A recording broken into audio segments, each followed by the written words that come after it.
Marco Il Serpent Rossi, once the most feared mafia boss in Naples, was shot 6 times, left for dead, and emerged not as a criminal, but as a man transformed by faith, secrets, and the relentless fight for redemption. Marco Il Serpent Rossi was born in the narrow, winding streets of Naples, a city where history and poverty collided in sharp contrast. From a young age, Marco learned that survival required cunning and courage.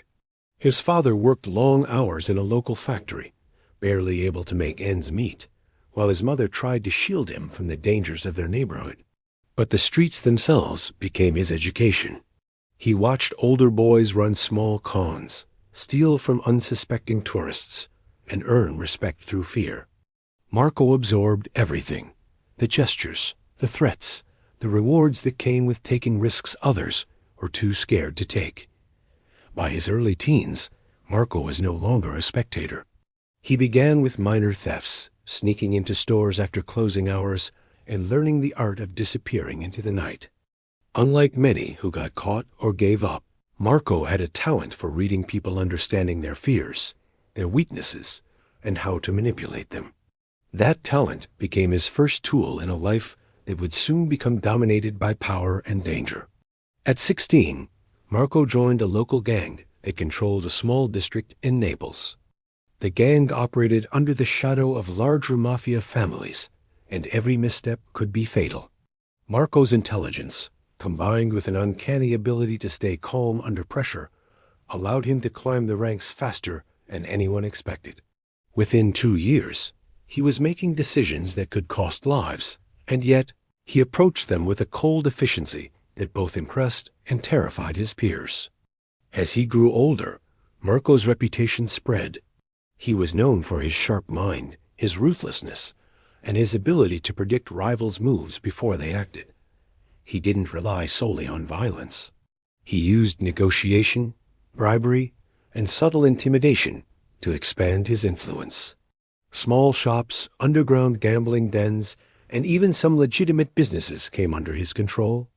People whispered about him in the alleys, some in awe, others in fear, calling him Il Serpent, because like a serpent, he could strike swiftly, silently, and without warning. Despite the power and wealth, there was a restlessness in Marco that few noticed. Luxurious cars, designer suits, and lavish parties filled his days, but there were nights when he would sit alone, staring out at the city lights reflecting on the water, wondering if this life of dominance and bloodshed was all there was. The streets that had taught him survival now seemed to trap him, and for the first time, Marco felt a gnawing sense of emptiness. He started noticing the fragility of his empire. Rival gangs lurked in the shadows. Law enforcement kept a watchful eye, and betrayal was always a heartbeat away. Marco understood that every moment of power was borrowed, and every miscalculation could cost him everything, including his life.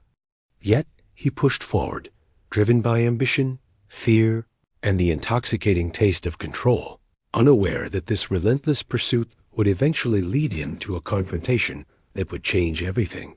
By the time he turned 25, Marco was no longer just a member of the Mafia. He was a rising don, a man whose name alone could command respect or strike terror.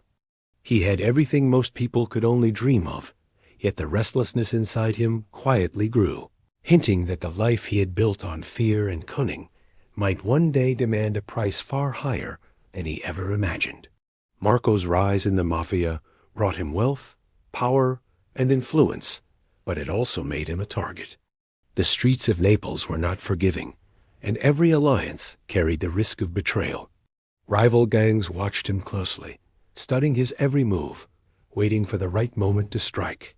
Marco had survived minor attacks before, but nothing could prepare him for the night that would change his life forever.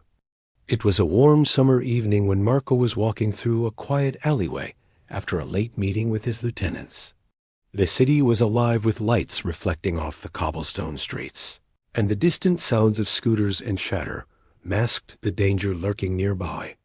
Without warning, a group of men emerged from the shadows, guns raised and eyes cold. There was no negotiation, no warning, just the sharp crack of bullets, and the smell of gunpowder. Marco felt the impact immediately as one shot ripped through his shoulder, another tore across his chest, and yet another grazed his leg. Pain exploded in every nerve, but adrenaline kept him moving. His instincts honed from years of violence, guiding him to a nearby doorway for cover. 6 bullets had found their mark, and yet, against all odds, Marco survived. Collapsing behind the doorway, he felt the warm, sticky burn of blood on his skin and realized that his life, which had seemed invincible, was suddenly fragile. The attackers fled as quickly as they had appeared, leaving him alone with the echoes of gunfire and the realization that death had come for him and missed. It was not only the physical pain that struck him, but the shock of betrayal. Someone had given away his movements, someone he had trusted, and the knowledge stung far worse than the bullets themselves. The days that followed were a blur of hospital rooms, surgeries, and sleepless nights. Marco's body healed slowly, but his mind was restless. He could not shake the image of the gunman, the sound of bullets tearing through the air, or the thought that his empire could crumble in a single night. The attack had shown him the fragility of power built on fear alone. Every handshake, every smile, every alliance could mask a dagger aimed at his back. The life he had built with cunning and ruthlessness now seemed perilously thin, and for the first time he began to question the path he had chosen. During his recovery, Marco spent hours staring at the ceiling, thinking about mortality, loyalty, and purpose. Memories of the people he had hurt, the rivals he had eliminated, and the constant betrayals that surrounded him haunted his thoughts. He realized that survival was no longer just about strength or intelligence. It was about something deeper, something he had ignored for years. The attack had not only wounded his body, but had opened a crack in his armor, allowing a flicker of introspection to seep through. By the time he left the hospital, Marco was a changed man. He returned to his empire with caution, aware that every step could be his last. The bullets that had torn through him were a reminder of mortality, a warning that power was fleeting and life could end in an instant. But hidden within the fear was a spark, a curiosity about a world beyond violence, a sense that perhaps there was another way to live. That spark would grow, slowly at first, until it became a force strong enough to challenge everything he had once believed in. As Marco recovered from the gunshot wounds that had nearly killed him, the world outside the hospital seemed both familiar and alien. Naples had not changed, yet he saw it through different eyes. The narrow streets, once symbols of opportunity and power, now appeared fragile and fleeting, like the lives of the people who walked them. Every face he passed reminded him of the delicate balance between life and death, loyalty and betrayal. The realization that he had come so close to dying stirred a restlessness he could no longer ignore. In the sterile quiet of his hospital room, Marco began to reflect on his past with a clarity he had never allowed himself. Memories of violence, of men he had ordered killed, of families he had terrorized, flooded his mind. The power he had wielded so effortlessly suddenly felt hollow. Money, fear, and influence had given him everything the world seemed to value, yet they could not shield him from the cold finality of a bullet. The thought that all of his life's work could end in an instant was terrifying, and for the first time, he questioned the meaning of his existence. Unable to sleep, Marco turned to reading. He explored philosophy, history, and religious texts, seeking something that might provide answers or comfort. In the pages of books, he discovered the idea of purpose beyond power, of discipline and morality beyond wealth. Stories of redemption, of men who had turned their lives around, resonated deeply with him. One text in particular, a treatise on faith and spiritual reflection, captured his attention. Its words were simple yet profound, speaking of inner peace, accountability, and the search for meaning in a chaotic world.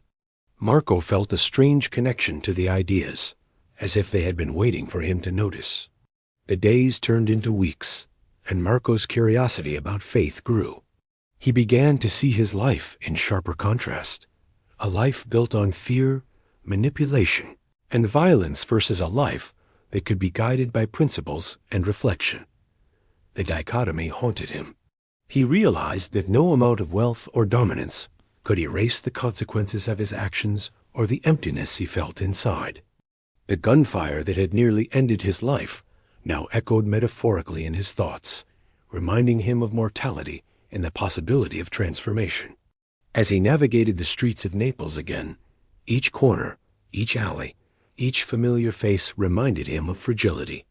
Marco began to observe people differently, not as pawns or threats, but as individuals with their own fears, struggles, and potential for change. His old instincts for manipulation and intimidation began to clash with this emerging sense of empathy and curiosity about a higher purpose. By the end of his recovery, Marco's perspective had shifted dramatically. The adrenaline and bravado that had defined his youth no longer dominated his thoughts. In its place was a restless longing for meaning, for a path that could offer him more than fear and control. He began to wonder if survival itself was not enough, if perhaps there was a way to live a life that mattered, not just in the eyes of the Mafia, but in a moral and spiritual sense. The seeds of transformation had been planted, and though he could not yet see the full path ahead, Marco sensed that his life was about to take a direction no one in the streets of Naples could have predicted. After months of reflection and study, Marco made a decision that would shock anyone who knew him. He chose to embrace Islam. The choice was not sudden, but a culmination of countless nights spent reading, questioning, and searching for a path that could give his life meaning beyond violence. It was a deeply personal transformation, one he had to keep secret, for revealing it too soon could mean death. In the world of the Mafia, faith was seen as weakness, and any deviation from the unspoken code of brutality was a liability. Marco knew that to survive, he had to practice his new beliefs in silence. He began his conversion quietly, first through prayer in the stillness of his private room, then by adopting the principles and rituals of his newfound faith. Each action was deliberate, each moment of reflection a step away from the life he had known and toward something wholly unfamiliar. His routine became structured, prayers at specific times, readings that nurtured his soul, and meditation that offered a sense of inner calm he had never experienced before. The discipline was unlike anything he had followed in the streets, and yet Marco found it strangely empowering. The physical dangers of his world did not disappear, but the internal transformation gave him strength he had never felt. The fear that had once driven him, fear of rivals, of betrayal, of death, was replaced with a steady determination rooted in spiritual conviction. He began to see his life differently. The violence he had once wielded so effortlessly no longer defined him. He understood that survival and power were fleeting, but faith and purpose could endure. Despite the clarity of his new path, secrecy was crucial. Marco could not trust anyone completely, not even those closest to him. His lieutenants, men who had once followed his every order without question, might see his transformation as weakness or betrayal. In the Mafia, trust was fragile, and deviation from the code invited disaster. Every interaction became a careful performance. Marco maintained his persona as a ruthless don while nurturing a spiritual life that existed entirely in the shadows.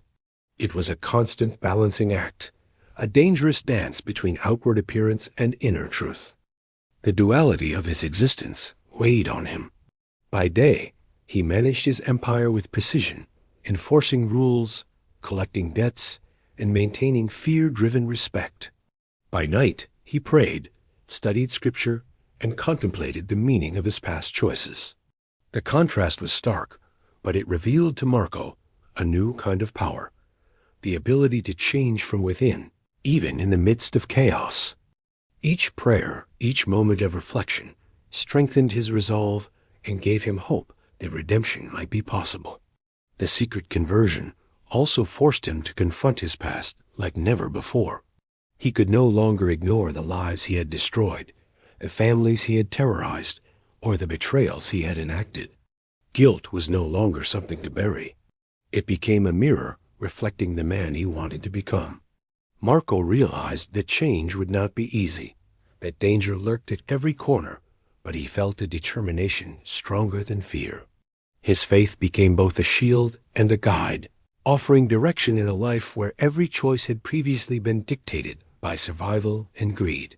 In this delicate, hidden transformation, Marco discovered a paradox.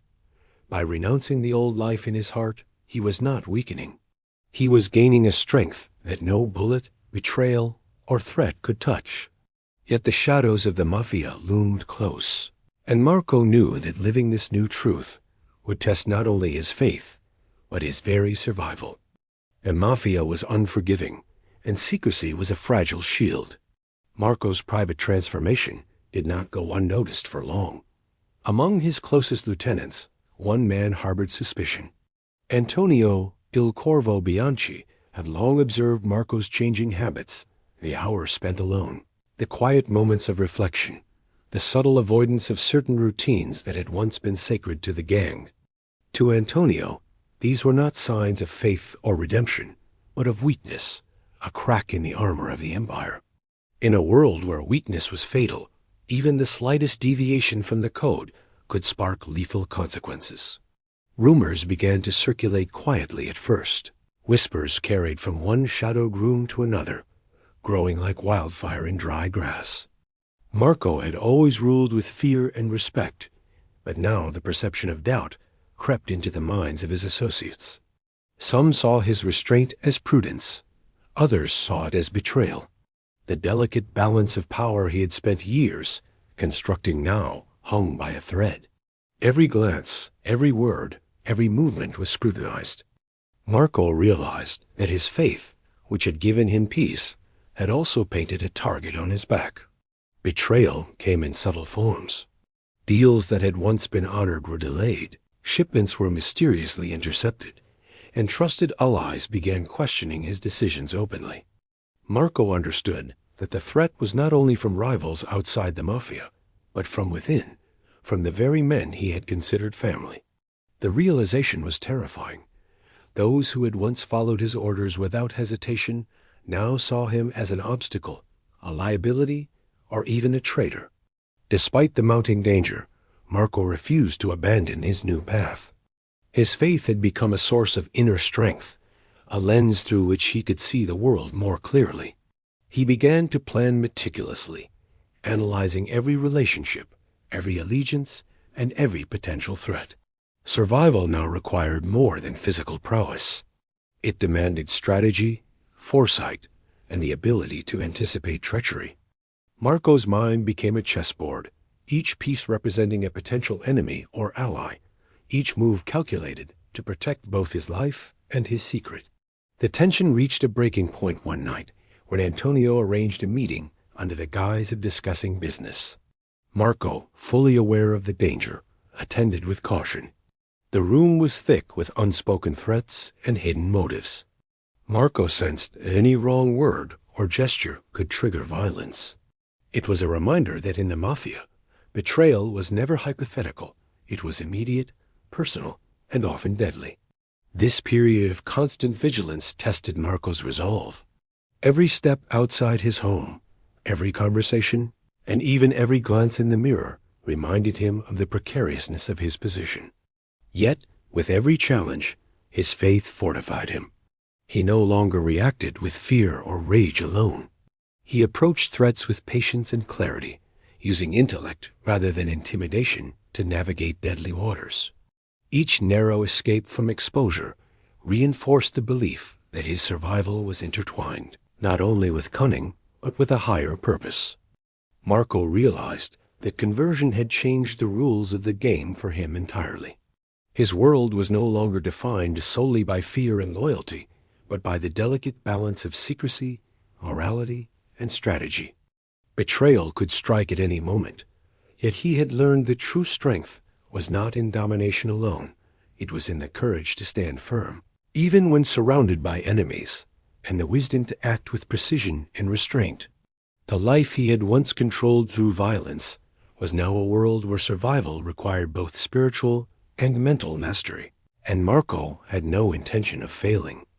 Marco's life became a continuous game of evasion. The streets of Naples, once a domain he ruled with confidence, now felt like a trap, each alley a reminder of betrayal, each shadow a potential assassin. He knew that remaining in Italy was too dangerous. Antonio and others who had discovered fragments of his faith were patient predators, and Marco could not afford to underestimate them. Survival meant leaving the familiar behind, abandoning the empire he had built, and moving into the unknown. He began traveling across Europe under false identities, carefully choosing cities where he could blend into the crowd while keeping an eye on news reports and mafia activity back home. Paris, Berlin, Madrid, each city offered anonymity, but none offered true safety. Marco was constantly aware of the invisible eyes that might follow him, the unseen traps that could end his life without warning. Hotels became temporary homes, streets became endless mazes, and every interaction required careful calculation. He moved like a shadow, leaving no trace, yet everywhere he went, the weight of his past clung to him. Despite the constant danger, Marco's faith gave him a sense of purpose that pure survival had never offered. He discovered that the discipline and reflection instilled by his spiritual practice were not just tools for peace, they were tools for strategy. Calm and patient, he could think clearly in situations that would have previously triggered panic or violence. When a gang from Naples appeared in Barcelona, attempting to track him, Marco was able to avoid confrontation entirely, using misdirection, careful timing, and observation to evade them without firing a single shot. His survival no longer relied on brute force. It relied on intellect and the calculated application of restraint. During these years on the run, Marco also began to subtly dismantle parts of his old empire. Through intermediaries, he redirected resources away from violence, undermining illicit networks without exposing his location. He worked quietly, a ghost manipulating outcomes from afar, ensuring that some control remained, but with minimal risk. He used his influence to prevent innocent lives from being harmed, a stark contrast to the ruthless domination of his past. For the first time, power became a tool for protection rather than fear. Loneliness was his constant companion. Marco had left family, friends, and familiar streets behind. Human connection was limited to fleeting interactions and cautious alliances, yet in the solitude, he found clarity. Nights spent alone in unfamiliar cities were devoted to prayer and reflection, to understanding not only the dangers around him, but the dangers within his anger, guilt, and the lingering impulses of his former self. Each day, he learned to navigate life as a man of caution, faith, and intellect. But danger was never far. Rumors of his whereabouts traveled slowly through Mafia networks, and Marco knew that one misstep could end his life. Each narrow escape reinforced a lesson he had learned the hard way. True survival depended on foresight, discipline, and a commitment to a higher purpose. With every city he left behind, he became less a criminal on the run and more a man reshaping his existence, balancing between the shadows of his past and the promise of a life guided by faith. In this precarious existence, Marco discovered a new kind of power, a power that came not from fear or violence, but from the strength to live with purpose amidst constant peril. Over the years, Marco's life began to transform in ways he could never have imagined. The constant flight across Europe had taught him discipline, patience, and the value of foresight, but it had also awakened a deep desire to use his knowledge and influence for something greater than survival. The violence that had once defined him now felt hollow, a reminder of the life he had left behind. Slowly, he began to see opportunities to make amends, to protect those who could not protect themselves, and to turn his past power into a force for good. Marco began quietly funding shelters in neighborhoods plagued by crime, providing education for children whose lives were at risk of being swallowed by the same darkness he had once navigated.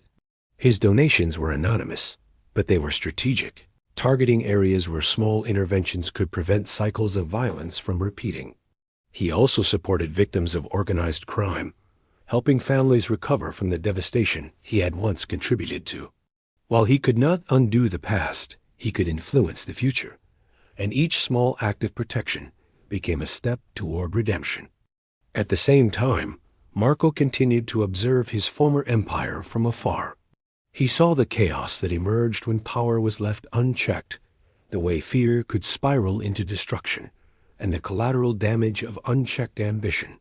Using discreet intermediaries, he began to subtly manipulate events to prevent unnecessary bloodshed, carefully removing threats or redirecting conflicts without drawing attention to himself. Every action required precision and patience. One wrong move could expose him and endanger everything he had rebuilt. His reputation began to shift in the shadows. While his former allies and rivals remembered him as a ruthless don, word of a mysterious figure who intervened to protect the vulnerable began circulating quietly. Marco became a legend in his own way, not through fear, but through influence used with caution and compassion. He found that true power no longer lay in commanding loyalty through terror, but in shaping outcomes without being seen, in steering lives towards safety rather than destruction. Yet the path of redemption was never without danger. The Mafia never forgot, and enemies of the past were always ready to settle old scores. Marco learned to navigate these threats with a combination of patience, cunning, and spiritual guidance. His faith had taught him restraint, helping him temper impulses that could have once led to revenge or violence. In its place, he embraced calculated interventions, strategic patience, and the understanding that survival and redemption were intertwined. As years passed, Marco's internal transformation became evident to him, even if the world outside remained unaware. The restless, violent man who had once struck fear into entire neighborhoods had evolved into a figure defined by reflection, strategy, and careful compassion. He had discovered that life could be lived with purpose, even in the aftermath of bloodshed. By the end of this period, Marco had become more than a survivor. He was a symbol of change, a living paradox, a man once feared, now quietly revered for acts of protection and redemption. His story was whispered among those who had witnessed the aftermath of his influence, growing into a legend of the Mafia boss who had traded violence for faith, fear for strategy, and chaos for measured justice. Through the shadows of his past, Marco had carved a path toward a life that, while dangerous and secret, held the promise of meaning, hope, and a chance at true transformation. Years of careful living, reflection, and quiet intervention had transformed Marco into a figure unrecognizable to those who once feared him. The streets of Naples, and even the broader reaches of Europe, still remembered his former reputation. But the man who now moved among shadows was no longer the ruthless don who had once commanded loyalty through fear. Instead, he had become a symbol of unexpected change, a man whose survival had depended not only on cunning and violence, but on faith, discipline, and a relentless pursuit of redemption. Marco's legacy was complicated. Families he had once harmed cautiously accepted his assistance, understanding that the violence of the past could never be erased, but that his influence could now protect rather than destroy. Children in neighborhoods once dominated by fear found themselves attending schools he had secretly funded, while local shelters and clinics offered resources that were quietly provided by the man who had once ruled through terror. Marco's hand was unseen, his presence almost mythical, yet his actions had tangible, life-altering consequences. Despite the quiet nature of his work, Marco's story began to spread, first through whispers and rumors, then through stories told by those whose lives he had touched. People spoke of the Mafia boss, who had vanished after surviving multiple assassination attempts, only to reappear, not with vengeance, but with compassion. The contrast between his former brutality and his present interventions became legendary, creating a mystique that blurred the line between myth and reality. Marco understood that this new form of influence, one built on secrecy, morality, and strategy, was more powerful than the fear he had once commanded. Yet Marco's life remained dangerous. Old enemies never fully forgot, and former allies were quick to exploit perceived weakness. Each day required vigilance, every step a careful negotiation between survival and purpose. But the lessons he had learned through faith and reflection enabled him to navigate these threats with precision. Marco's mind, honed by years of fleeing assassins and analyzing betrayal, now applied itself to preserving life rather than taking it. He avoided confrontations, neutralized risks quietly, and moved through the world like a shadow with a mission far larger than himself. In private moments, Marco reflected on the journey that had brought him here, from a young man drawn into the seductive power of the Mafia, through near death, betrayal, and introspection, to the cautious yet purposeful existence he now led. He understood the paradox of his life. The man who had been feared above all was now revered in silence for acts of mercy and protection. The very skills that had once facilitated destruction were now being applied to preservation, and he recognized that this balance was his true power. As he looked toward the future, Marco felt a sense of peace that had once been unimaginable. His story, filled with bullets, betrayal, and bloodshed, had taken an unexpected turn, yet it had forged a life of purpose and meaning. Though the shadows of the past remained, he had proven that transformation was possible, that faith and discipline could coexist with survival in a dangerous world. Marco "Il Serpente" Rossi would always carry the weight of his past, but he had also created a legacy that transcended it, a testament to the human capacity for change, redemption, and the pursuit of a life defined not by fear, but by conscious, deliberate action.